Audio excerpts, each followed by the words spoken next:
Dako na po tayo sa Word of God. Sino po excited na marinig ang ating vision for 2024? Amen? Last year po, ano po ang vision natin? Testify. Amen? Tumistigo ng tinapos sa gawa ni Jesucristo at tumistigo sa mga testimonya na nagkaroon tayo. Amen? May mga testimonya po ba kayo? Amen? Kami po meron. Dapat po hindi tayo hayaan na, alam niyo po yung word na testimony, hindi lamang po yung pang 2023. Malalaman niyo po mamaya na carried over po ito kahit ngayong taon. Amen. Hinahamon ko po ang bawat isa. Magkaroon po kayo ng testimony this year. Amen. Ihandaan niyo po yung sarili niyo po dahil meron po tayong may kanya-kanyang testimonya. Ngayon po, ibibigay po natin yung ating Vision Sunday at ilang taon na po natin ginagawa ito. Amen? Hindi lamang po ito nung taong ito, nung tayo po ay napasa ilalim sa isang church, may mga visions po tayo, yung acceleration of God's grace, divine connection, last year yung testimony or yung testify, at ngayon naman po ay sasabihin po natin ano po ba yung ipinapakita ng Panginoon. Actually po, September pa lamang po, ibinigay na po yung word and yung verse sa akin. Kasi po naniniwala po ang Panginoon na sa taon pong ito, marami pong magaganap ayon po sa kanyang pagpapasya at pagpaplano. Pinag-uusapan nga po namin kanina, sabi ko, kapag hindi po natin panahon para humimlay, hindi po tayo hihimlay. Amen. Kahit sabi natin, Lord, kunin mo na ako kasi nakapagod na ako. Hindi po. Ang Diyos po ang magpapasya kasi siya po ang may hawak ng buhay at kamatayan. Pero ang ating deklarasyon lagi, every Sunday, sa tuwing tayo po magpapartake ng communion, tayo po ay magaling, malusog, masigla, at mabubuhay ng mahaba. Dahil ang ating deklarasyon, tayo po ang sasalubong sa pagdating ng ating Panginoon, ang muling pagbabalik. Amen? So ano po ang watchword? Ang watchword po ay prophetic word that God wants us to see and to expect. Yung word po na ibibigay natin later on, yan po ay prophetic word. Pag sinabi pong prophetic word, yan po ay nagsasalita sa mga darating na pagkakataon at panahon. Pero yun po ay binigay ng Panginoon upang makita. Sabi niyo po ba makita? At mag-expect. Amen? Ang sarap po kaya ng word na mag-expect. Nako, pastor, ayoko mag-expect kasi madidisappoint. Pero sa Panginoon, pag nag-expect ka, hindi ka madidisappoint. Hello? Kaya po itong expectation and seeing natin, so word na ibibigay ng Panginoon ngayon ito, ay lilinawin na kung paano natin titignan ng 2024 as New Life Family. Amen? It is a word given by the Holy Spirit to act as a frame. Alam niyo po ba yung frame? Di ba pag may picture po, ang picture na walang frame, picture lang po siya. Pero pag nilagyan natin ng frame, gumaganda. Alam niyo po ba na maganda ang plano sa atin ng Panginoon sa 2024? Hindi po tayo nang-hype. Totoo po yun. May magandang plano ang Panginoon. Pero ang ginagawa po nitong watchword o yung salitang ipagkakalob ng Panginoon sa church natin, sa New Life, ay pinipray niya yung ganda ng plano ng Panginoon upang mas maunawaan at lakaran natin yung planong yon. Amen? And it is a gateway to experience Christ Jesus more. Naalala niyo po ba may isang anniversary tayo ng title po ng ating anniversary, More Jesus?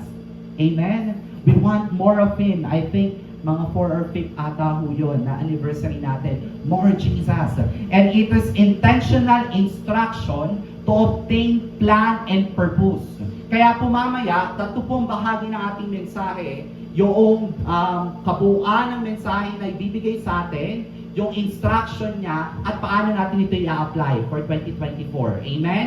At sabi po dyan, it is a measuring guide to check our progress and battle cry, a way to review at the end of the year. At bago matapos ang taon, i-review natin ano ba yung mga naganap sa atin ng taong 2024. Amen? Excited na po ba kayo? So, basahin po natin ito. Tagalog po ito. Colossians 2:8 and 10. Yan po ang ating theme verse. Says pala.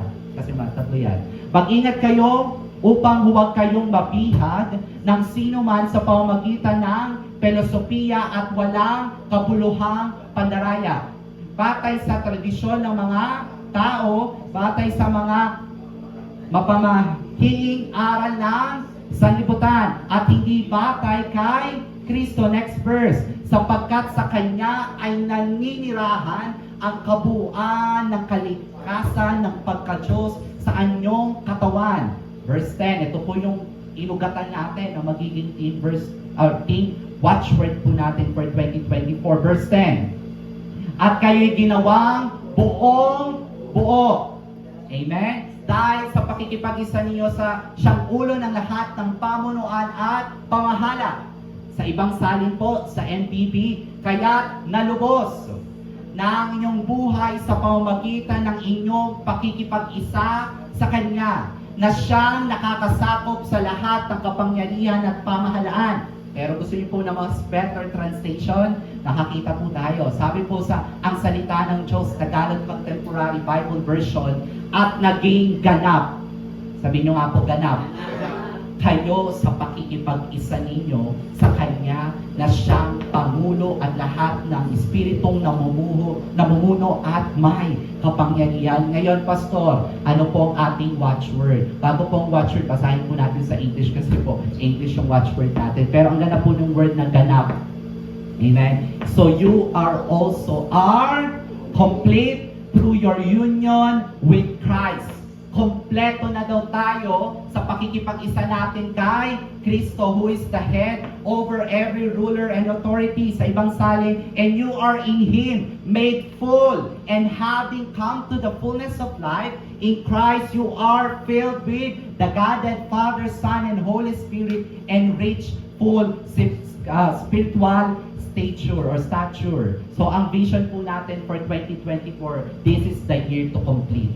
Amen. Ito yung taon ng kaganapan, kapuspusan, kabuuan natin kay Kristo. Hello? Amen. At yun po yung ating ibinibigay sa simbahan pong ito. Na tayo po ay lalakad na meron tayong kakompletuhan sa ating 2024. Na tayo po, hindi po tayo mangangamba na parang kulang. Hindi. Dahil sa iyong personal na relasyon sa Panginoon, ikaw ay ginawang buo niya at ganap dahil sa pakikipag-isa natin kay Kristo. Hello? Amen. There will be completeness and completion in our 2024.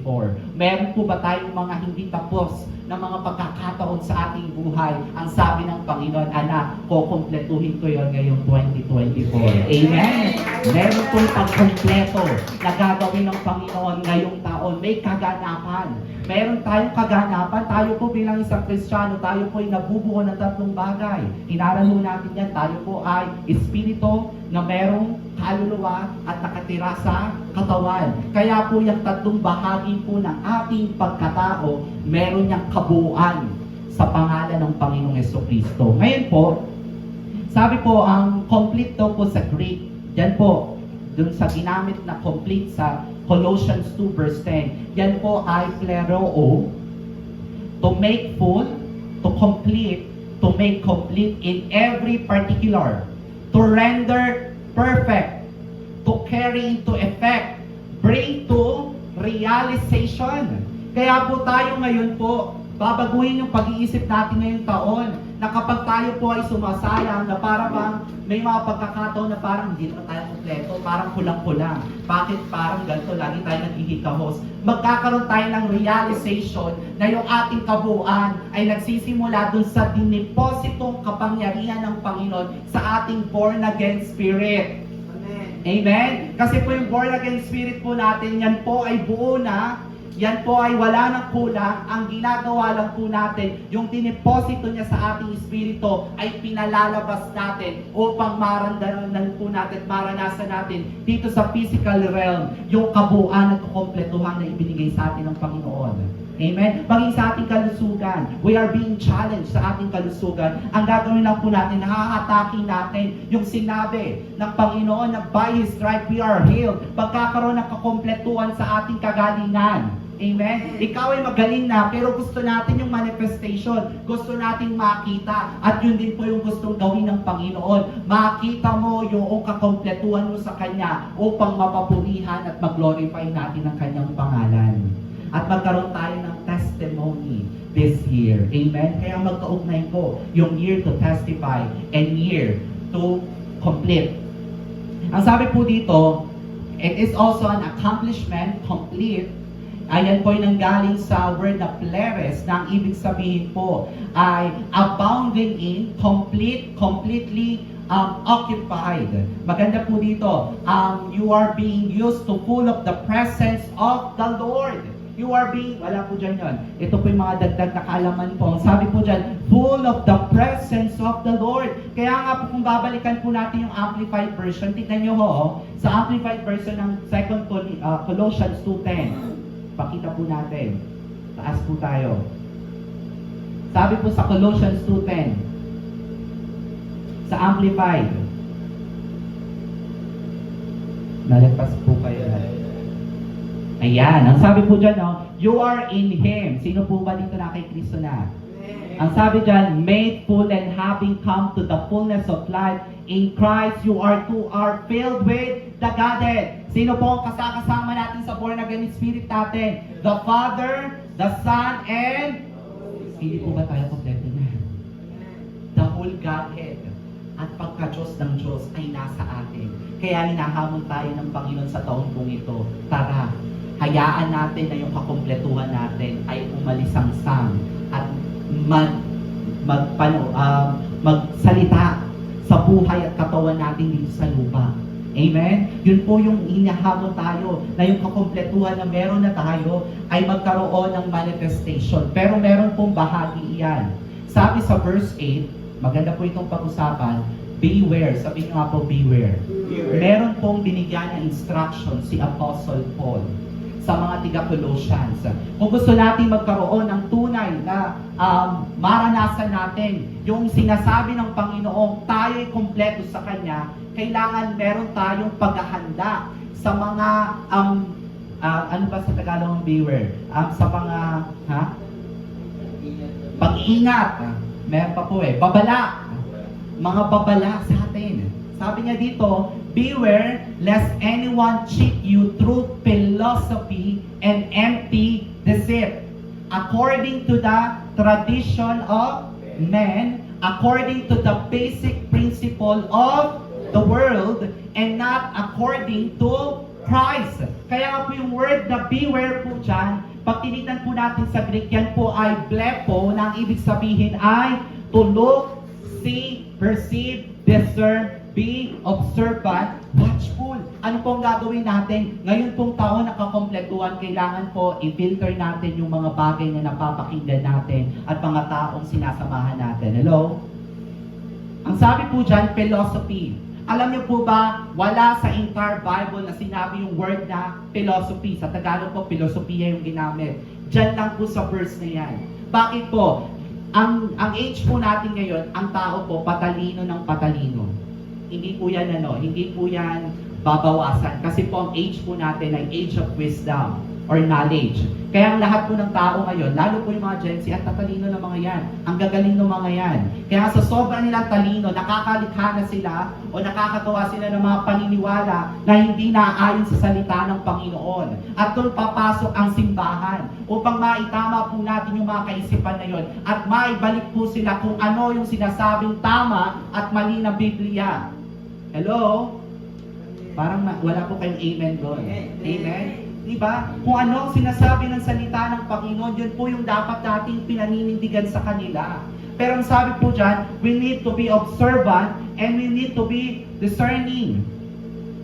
Na sa bawat pinapakinggan natin, maging sa simbahan, ang sabi po dyan, there will be empty deceit according to the tradition of men. Kaya nga po tayo, hindi po tayo dito sa church natin, nasasanay tayo kung ano ang ginawa last year ng Panginoon, yun din ang gagawin ng Panginoon. May bago po siyang gagawin ngayon. Kaya nga po, di ba, ang sabi kanina sa inaawit natin, huwag tayong masanay sa mga nagawa ng nakalipas. Tama? Huwag natin yung pagkasanayan. Dito na kami nasanay Dito na, no. Meron po tayong shipment na ginagawa for 10 years. Bago tayo mag 11 years, ano yung mga ginagawa natin? Na paulit-ulit natin ginagawa. Na nakikita natin effective, pero meron din mga pong hindi. Kung gusto natin ng pagbabago, hindi po tayo tali sa traditions. Hindi tayo tali sa basic principles. Hindi tayo tali dun sa mga empty deceit. Kaya po kailangan po maging watchful tayo dyan. Pero may dalawang bagay po na dapat po nating maintindihan. Kailangan po sa pagpapakita ng salita ng Panginoon. Kaya nga po tatlo lang po ang gospel. Mamimili lang po kayo. Kaya nga po tayo dapat manatili tayo sa church which preach and teach the real gospel. Ano po ba yung tatlong katuruan? No grace, half grace, and full grace. Kaya po natin nilagyan ng full kasi po merong half at merong no grace. Kaya po tayo dapat kumata sa atin yung pagkakaalam natin ano ba yung fullness of grace of God. At yun po yung magkaroon ng kakumpletuhan sa ating pagiging Kristiyano. Yung mas malaman po natin iyon. Pero po sa paghayag ng katotohanan, kailangan po tayong magkaroon ng pagmamahal. Sapagkat kapag naghayag tayo ng katotohanan ng walang pagmamahal, yun po ay hypocrisy. Pero naman po ang katotohanan, ang love na walang katotohanan ay hypocrisy at ang katotohanan ng walang pag-ibig ay brutality. At hindi po natin yun gagawin. Na to the point na maninira tayo and then to the point na magkakaroon tayo ng below the belt na attack dun sa mga tao. Ang ina-atake po natin ay katuruan, hindi po ang tao. Hello? Hindi po yung pastor o teacher or organization. We attack the teaching because Paul did it so. Doon sa kanyang mensahe sa Apo, ina-attack niya yung Judaism. Ina-attack niya yung mga maling kaisipan at pagtuturo ng mga manunuro ng mga panahon na yun. Ganun din po ang ginagawa natin ngayon. Kaya po siya nagbigay ng babala na i-filter natin at magkaroon tayo ng discernment. Magkaroon tayo ng tenga na nakikinig pero puso na nagsasala. Na hindi lahat na nakikinig natin ay tama. Hello? Kaya nga po pinag-iingat tayo. Think before you share. Kahit pa naman pastor yan, salain mo yung mensahe. Alam nyo na yung katotohanan ng full grace. Hayaan po natin yun na umusbong sa atin.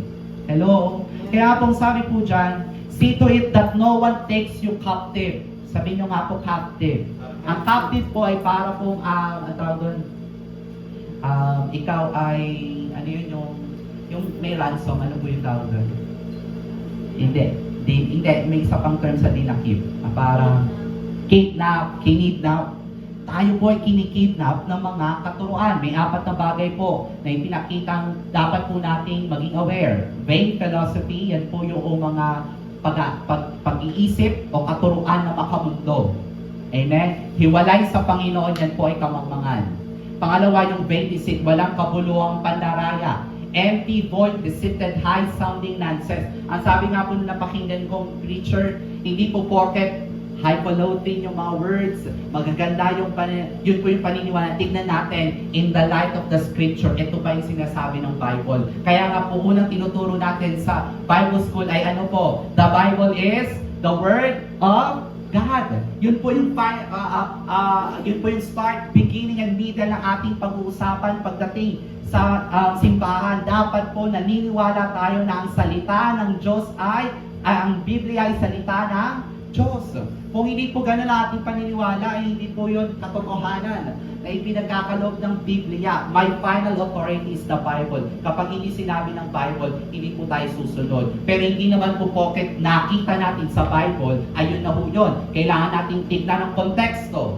Tignan natin yung nauna, yung nahuhuli, yung buong kabuuan ng buong libro, buong kabuuan ng buong Bible, umuugnay ba siya doon sa tinapos na gawa ng Panginoon? Kaya nga po ang filtering measure natin in the Word of God para yakma natin na sa lumang tipan ay tatanggapin ko po itong mga pangako nito. Blessing and cursing po ito. Kaya po tayo hindi na natin ginagawang benediction yung sinabi niya na yung through generation and generation na magkakaroon tayo ng pagpapala. Yung sinasabi nila na ay yung Aaronic priesthood. Kasi hindi po yun. Hindi po yun yung ating new covenant sa Panginoon. Sinala po yun ng tinapos na gawa ng Panginoon. Ang alam natin, in Christ, we are whole, blessed, healthy. Amen? Yun po, Ephesians 1:3. God already provided all spiritual blessing. Sabi nyo, Panginoon, tingnan mo, Pastor, spiritual blessing. Hindi kasama din yung pera. No. Spiritual blessing sa ating kabuuan ay yun ay magmamanifest sa ating katawan. Hello? Parang kahilig po kayo. Pangatlo, sabi po dyan, 2 Timothy 4:2, Preach the word. Be prepared. Whether the time is favorable or not. Kaya nga po tayo mga kapatid, mga ka-new life, mga kabiyaya, mga kapamilya, kapuso, ano pa ba, lahat na ho. Tayo, seryosohin po natin ngayong taon sa nalalabi po nating 4 na buwan ng pag-aaral sa Bible School. Seryosohin mo natin. Kasi po, sabi po dito, preach the word, be prepared, whether the time is favorable or not. Kasi may mga pagkakataong questionin ang ating pananampalataya. Tama, mali? Ano ba yung full grace? Masasagot po ba natin? Ano ba yung full grace? Bakit nyo nasabi na tayo completely forgiven na? Kung hindi natin alam yung konteksto ng katuruan.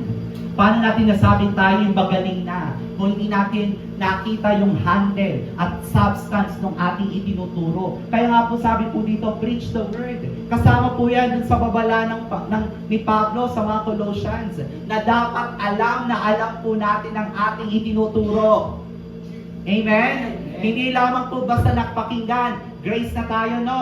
You will see a grace people kapag nagmamanifest sa Kanya yung kabuuan ng biyaya ng Panginoon. Mamaya po makikita po natin yung application. Pangatlo, ang sabi po dyan, tradition of men, rudiments of the world, and not after Christ teaching. Ngayon po, bigyan natin ng substance. May 3 profound affirmation of Christ na sinabi po dito po sa 3 verses ng 2 Corinthians chapter 8, 9, and 10. Ang sabi po dyan, una po, kailangan po nating mas maunawaan yung Christ deity, yung pagka-Diyos ni Kristo. Sino po dito naniniwalang Diyos si Kristo? Amen. Sino dito naniniwalang nung nagkatawang tao siya'y Diyos pa din? Amen. Hindi po nawala yun. Nung siya po ay bumaba, 100% God and 100% man. Guess what? Yung 100% God na yun, nasa yun. Kaya kung ano yung bagay na pinagagawa sa atin ng Diyos, kaya nating gawin. Amen. Nakita niyo po si Yeso Kristo, iba yung pananaw niya sa pananaw ng mga tao. Nung dito po siya, pinag-usapan mo natin nung nabubuhay siya dito sa lupa. Yung mga disipulo, natutulog, siya ay nananalangin, tama? At hindi lamang siya nananalangin sa bastang lugar, umaakyat siya sa bundok. At significance doon, yung pinag-aralan natin last Sunday, higher testimony requires higher sacrifice. Na kapag tayo ay patungo at tayo tinatawag ng Panginoon paakyat sa bundok, ang tinatawag niya sa atin yung ating pagsunod. Na iiwan natin yung mga personal desire natin, iiwan natin yung mga personal preference natin, iiwan natin yung mga personal things na nagpapabigat ng ating buhay. At sinasabi natin, Panginoon, susunod ako sa iyo. And you are coming up higher dun sa mountain na yon. At pinapakita lang ng Panginoon sa iyo, ito yung plano ko sa iyo. Amen. Pero ang sabi natin, higher testimony requires higher sacrifice. At ang sacrifice po doon ay hindi natin ihigitan yung dakilang sacrifice ni Yeso Kristo. Yung sacrifice po natin, ano yung mga bagay na nagpapatagal at nagpapabigat ng ating pagiging Kristiyano. Amen? Ang sabi po dito, real humanity and Jesus in glorified majesty. Alam niyo po ba ang pwesto at posisyon ni Yeso Kristo ngayon? Siya po ay nakaupo sa kanang trono ng Panginoon sa langit. Alam niyo po ba ang significance ng nakaupo? Ibig sabihin, it is the place of rest. It is the place of completion. Kaya po siya naupo dahil tapos na ang laban. Pero maraming Kristiyano nakikipaglaban sa labang hindi natin dapat nilalabanan. Dahil yun po ay nagre-require sa atin ng pagsunod sa Panginoon. Akala natin kalaban yun, yung mga bagay na nangyari. Pero yun po pala ay pagsunod doon sa bagay na ipinapakita sa atin ng Panginoon. Pero hindi natin nakikita kasi wala tayong foundation. Ano ang foundation po natin? Word of God. Amen? If you really want to be complete in Christ this 2024, bumalik po tayo dun sa Word of God. Mahalin natin yung Word of God. Dahil kapag nakita natin yung pagbabago ng ating isipan, hindi na po binabago ang ating espiritu, tama? Kompleto na yan, binalal na yan. Yan ay ligtas na. Ang binabago po sa atin yung ating kaisipan upang makita natin yung mga bagay at plano na idiniposito na sa ating espiritu na magkaroon ng completion dito sa lupa. Kaya nga po napapaisip ako, kaya siguro hindi pa kami kinukuha, hindi pa kami namamatay kasi hindi pa kumpleto yung pinagagawa ng Panginoon. Hello? At alam niyo po bang pagpapasalamat natin at pribilehiyo yun sa Panginoon. Kaya bigay ko po sa inyo yung 4 na application para sa hapon pong ito. Bago po ang lahat, bumalik po tayo sapagkat sa Kanya ay naninirahan ang kabuuan. Sabihin nga po natin kabuuan. Meron po bang kulang sa kabuuan? Wala. Hindi natin masasabing buong isang bagay kapag kulang. Hindi ka pwedeng lumabas nang wala kang pantaas kung pupunta ka sa isang formal na event, di ba? Hindi ka pwedeng pumunta doon nang wala kang salawal o wala kang panyapa, di ba? Dapat pupunta ka sa isang event na kumpleto ang iyong damit, tama ho? Kaya po yung kabuuan ng kalikasan ng pagka-Diyos ay binigay sa atin dahil tayo ay kaisa ng Panginoon. Pakita po natin dito, being in Christ, you need not an addition. Dalangin ko po ito yung panalangin natin. You need appropriation. Hindi po natin kailangan dagdagan. Kailangan po nating maunawaan yung mga bagay na meron na tayo. Hello? Hello? Amen. Kung meron kang 500,000 sa bangko, kailangan po ba humingi ng 500,000? Hindi na. Ang kailangan mong gawin ay withdrawin yung 500,000 kung kailangan mo ng 500,000. Tama? Ganun ninyo tayo. Dalangin ko po sa taong pong ito, hindi na natin hinihingi sa Panginoon mga bagay na meron tayo. Idinideklara at pinagpapasalamat natin ito. Amen? Nawawala yung takot sa puso nating lumakbay sa taong ito kapag meron po tayong deklarasyon at pananampalataya sa dakilang Diyos na nag-alay ng kanyang buhay. Amen? 4 na bagay po para sa hapon pong ito. Ang sabi po dyan, life application. Number 1, being complete in Christ means living your holy life. Yan po. Ito po ang hamon po sa atin ngayong taong 2024. Kung tayo daw po ay sinasabing kompleto na kay Kristo, kailangan tayo po ay nabubuhay dun sa kabanalang meron na tayo. Take note, ginamit ko po yung word na kabanalang meron na tayo. Hindi ka magiging banal, hindi ka nagpapakabanal. Ikaw ay banal na hindi dahil sa ginawa mo, dahil sa pakikipag-isa mo dun sa tunay na may kabanalan. At alam niyo po ba ng word na holy ay hindi lang po yan separation from sin. Ang ibig sabihin po dyan ay wholeness. Whole. Pag sinabing whole, buo, walang kulang, ito ay perpekto sapagkat ang mga anghel noong unang panahon, sinasabi na nila sa Diyos, holy, holy, holy. Eh wala pang kasalanan noon. Tama, mali? Saan dumating ang kasalanan? Sa Genesis. Right? Wala pang kasalanan noon. So ano yung sinasabi ng mga anghel sa Diyos? Na holy, holy, holy. Who was and he is to come. Ano po yung sinasabi niya? Yung kabuuan ng Diyos.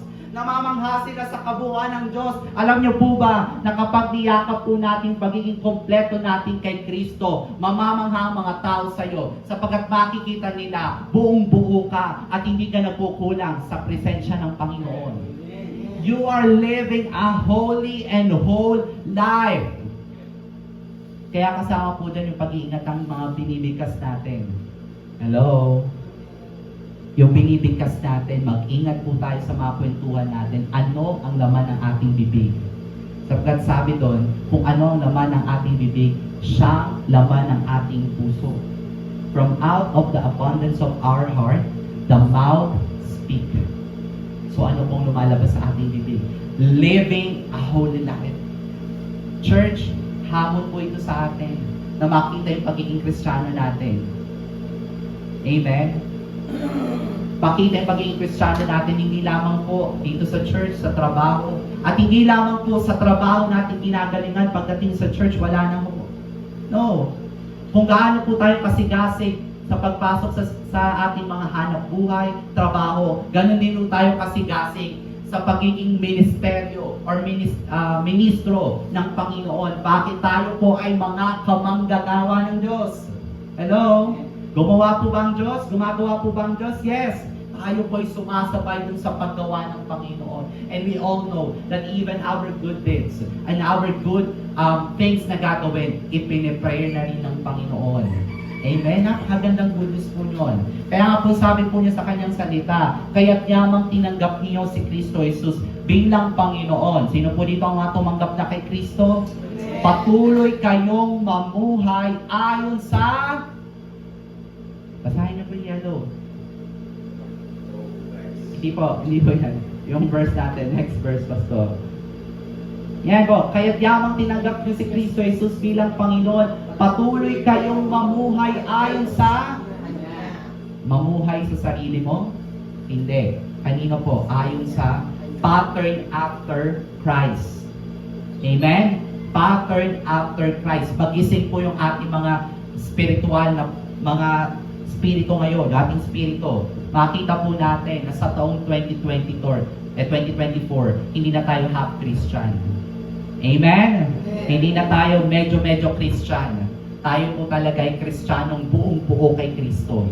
Amen? Sabi po dyan, kaya kung paano tinanggap nyo si Kristo Jesus sa Panginoon, ay lumakad kayong gayon sa... Kaya wala tayong tanong, ano bang zodiac sign mo? Hello? Wala na tayong tanong, ano bang taon ngayon? Taon ng mga dragon. So, kahit lahat, hindi. Ano ang sabi po ng Panginoon sa kanyang salita? The year of acceptable year of the Lord. Amen? Yun po yung ating taon, acceptable and completeness. Amen? Ito ang sinasabi ng mundo. Ito ang sinasabi ng salita ng Diyos. Amen? Hindi po tayo nagpapaka-corny. Ang corny nyo naman. Kasi corny rin naman po sa akin yung kabataan ko. Pero kapag naunawaan po natin that our final authority is the Word of God, mamumuhay at lalakad tayo ayon kay Kristo. Amen? Sabihin nyo nga ayon kay Kristo. Pagtitinda na ayon kay Kristo. Paghahanap buhay na ayon kay Kristo. Pagiging empleyadong ayon kay Kristo. Pagiging pastor na ayon kay Kristo. Pagiging manggagawa sa simbahan na ayon kay Kristo. Sa lahat ng pagkakataon ng ating buhay. Pagiging isang magulang ayon kay Kristo. Pagiging isang anak na ayon kay Kristo. Pagiging isang asawa, mapababae o lalaki na ayon kay Kristo. Pagiging isang tapat na citizen ng lugar ng kamangyanan na ayon kay Kristo. Citizen ng Santa Maria, Bulacan at ng Pilipinas na ayon kay Kristo. Nasa taon po ito, mapanindigan po natin at makita po natin, hindi po yun mabilis ang mapangyayari sa atin. Ngunit kapag pinababad po natin ang ating isipan sa salita ng Panginoon, nakikita po natin yung gravity ng completeness in Christ, sapagkat lumalakad po tayo at tayo ay namumuhay ayon kay Kristo. Amen. Pangalawa, dapat po tayo, being complete in Christ means having a strong and really know who Christ is. Alam niyo po, sana po mula ngayon, nakikita niyo na po kung ano lang po yung mensahe ng ating simbahan. Tatlo lamang po. Kung sino si Kristo, kung ano ang ginawa ni Kristo, kung sino tayo kay Kristo. Sa English, who Jesus is, what He has done, and who we are in Him. Yun lang po ang mensahe natin dito. Hindi po tayo nagbabago ng mensahe. Tatlong bagay lang po. Sino si Kristo, anong ginawa niya, kung sino tayo sa Kanya. Kaya nga po pati po mensahe, tumuduksong po sa inaawit po natin dapat. Hello? Hello? Ang tanong, 1 to 10, gaano tayo close kay Lord? Amen? 1 to 10, gaano tayo close kay Lord? Amen? Kaya ano natin, hindi, kung po kasi yung isipan natin, kapag tayo po'y nagkasala, hindi na tayo close. Lalo mong i-close. Kasi wala naman tayong magagawa. Tama, mali. Wala kang pupuntahan. Kahit gaano pa kasama yung ginawa, lapit. Kasi babaguhin tayo ng Panginoon.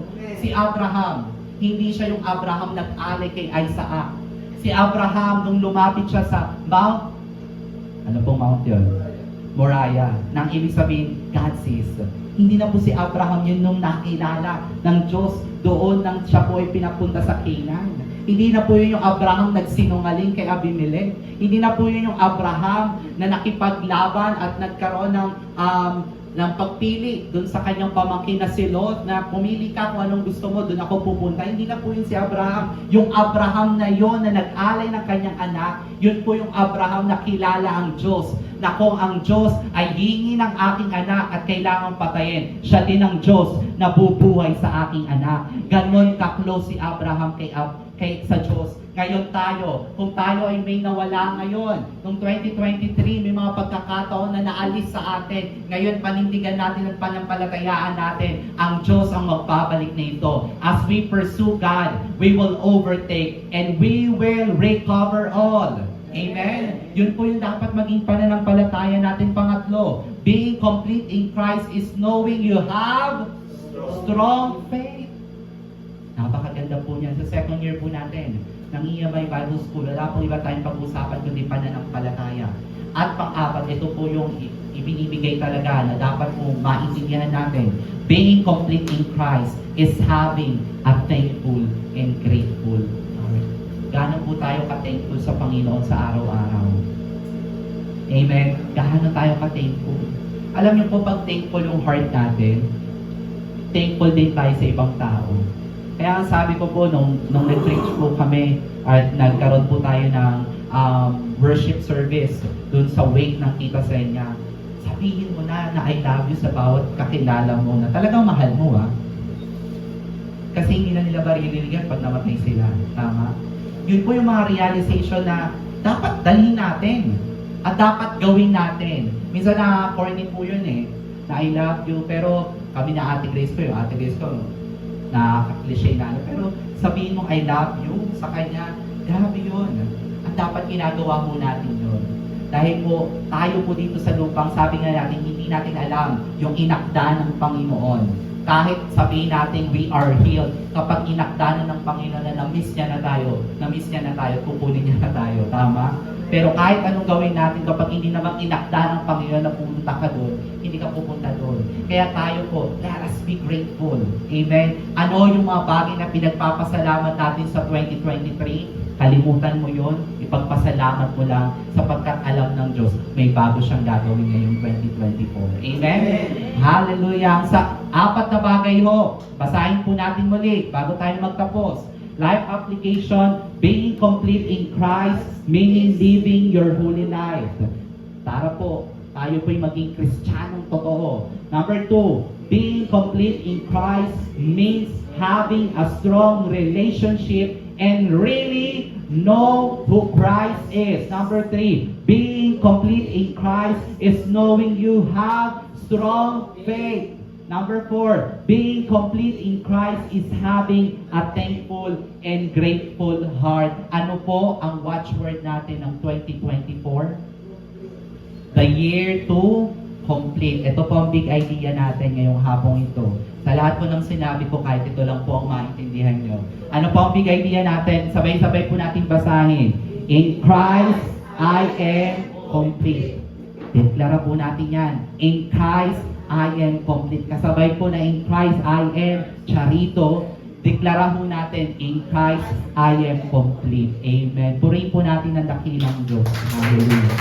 Salamat, Panginoon. Sige po, nadako po tayo sa communion. At ito pong communion na ito, ay dalangin ko magkaroon ng kakaibang aspeto sa ating buhay. Lalo na ngayon that we are being challenged.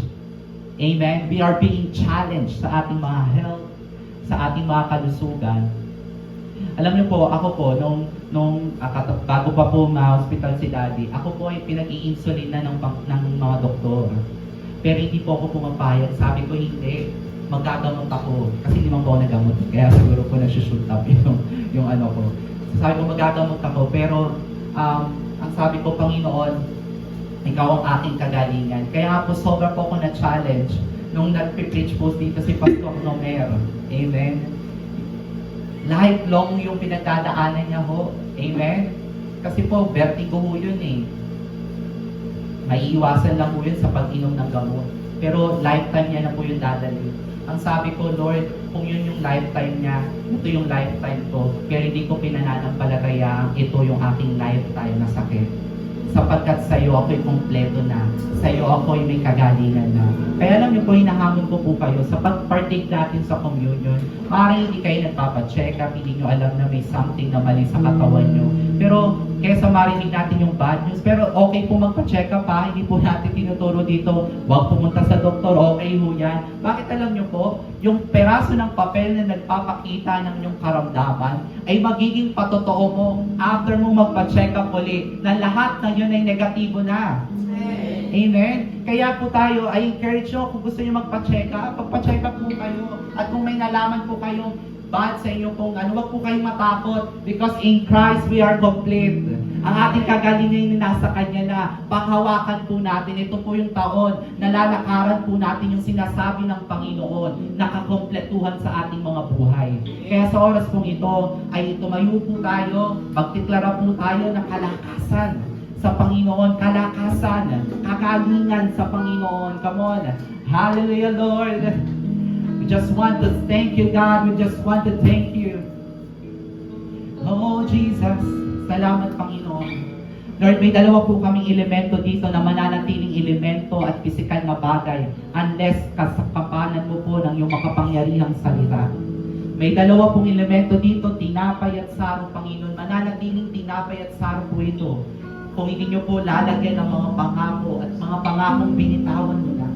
At salamat sapagkat nagkakaroon ng potency ang mga elementong ito, hindi po dahil ito po ay seremonya at ginagawa po namin parte ng aming programa sa bawat linggo, kundi nagkakaroon po ng potency, nagkakaroon ng manifestation, yung huling hapunan na itinuro mo at binigkas mo sa iyong mga disipulo dahil sa iyong mga pangako na ito ang iyong katawan na nabayubay, nasaktan, nahirapan, nagkaroon ng sugat-sugat at sangsabi ni Isaiah, hindi na may isang larawan na isang mukha ng isang tao. Ito yon, Panginoon.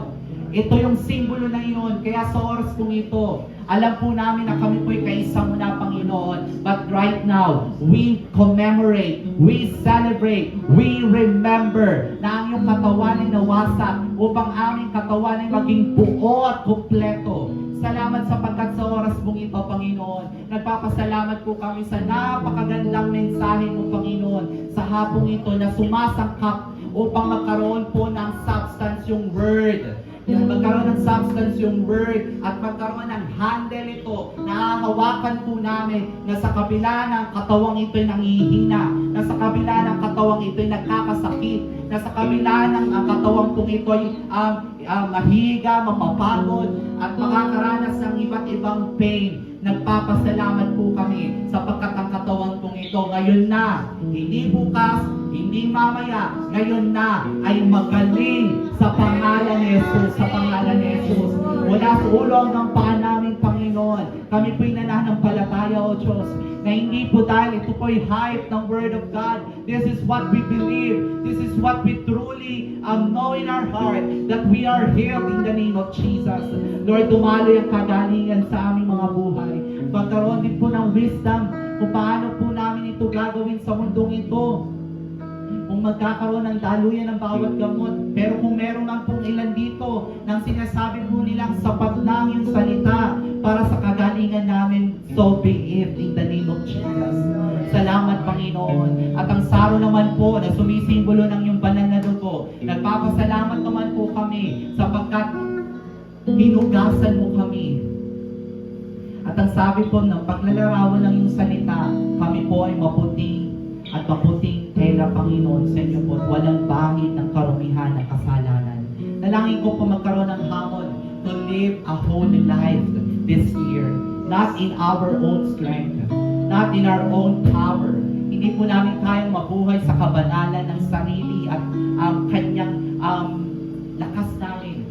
At nagpapasalamat po kami when every time we miss the mark, when every time we fail, when every time we got sin, ay ang sinasabi mo lang, anak, I am your righteousness.